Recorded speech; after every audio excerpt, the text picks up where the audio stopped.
탄핵 선고가 임박했다는 관측에 정치권이 초긴장하고 있습니다.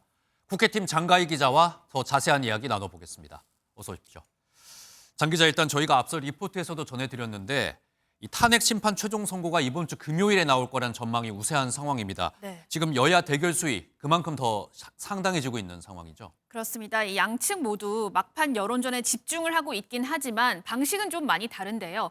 여당은 야권을 향한 강도 높은 공세를 벌이는 동시에 개별 의원들의 단체 행동을 병행하는 이른바 투트랙 전략을 펼치고 있고요. 또 야당은 주말인 어제까지도 국회에서 광화문까지 도보 행진을 하고 일부 의원들과 원외 인사들은 단식도 불사하고 있습니다.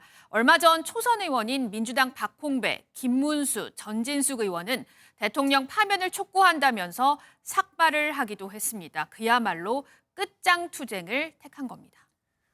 네, 여야가 각자 다른 방식의 어떤 투쟁 방법을 선택한 것 같은데 여기엔 다 이유가 있다고 봐야겠죠. 그렇습니다. 아무래도 이재명 대표의 이 선거법 2심 이 항소심 재판 결과가 주요한 것으로 보입니다. 야당으로서는 이 대표 항소심 전에 하루라도 빨리 윤 대통령 탄핵 선고가 나야 조기 대선 국면에서 유리하다는 계산입니다. 반대로 여당은요, 최대한 늦추거나 이 대표 재판과 맞물려야 국면 전환을 노려볼 수 있고 인용이 되더라도 이 대표와 비슷한 시점에 선고가 나는 게 탄핵 충격을 줄일 수 있다는 판단입니다.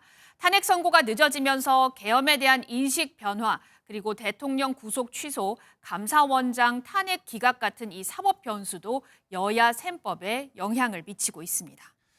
네, 그러면 선고 전까지 각 당은 좀 어떻게 국민들을 설득한 계획 갖고 있습니까? 네, 우선 지난주에요. 이 최재 감사원장 그리고 검사 3명에 대한 탄핵 심판 결과 모두 기각으로 나왔는데 이번 정부에서 29번의 탄핵안이 발의가 됐고 이 중 8건이 줄줄이 기각 결정을 받았다는 점에서 국민의힘은 야당의 줄탄핵이 오히려 민생 정치를 저해하는 요인이라는 점을 강조하고요.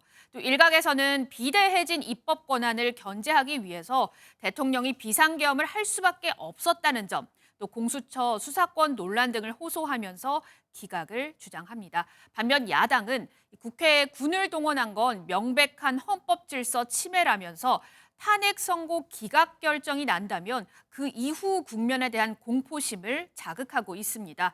지난 12.3 비상계엄에 면죄부를 주고 또 향후 혹시 있을지 모를 제2 비상계엄의 명분을 주는 것이라면서요.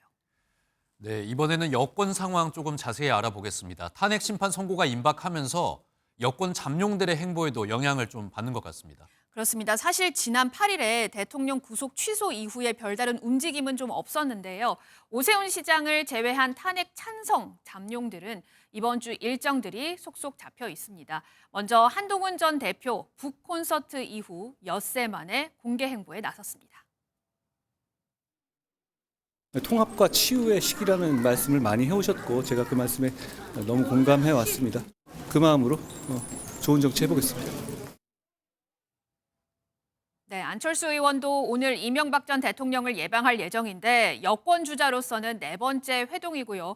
또 유승민 전 의원 TK 지역을 방문해서 텃밭 민심 잡기에 나섭니다.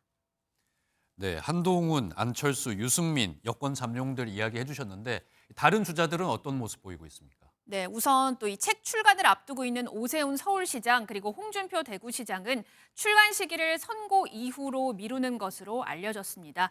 김문수 장관 역시 별다른 움직임이 현재로서는 보이지 않고요. 이 탄핵 찬성 주자들보다 이 속도 조절에 나서는 분위기인데 아무래도 보수 지지층을 의식한 것으로 선고 결과에 따라서 앞으로 활동 공간을 확보해 두려는 의도로 풀이가 되고 있습니다.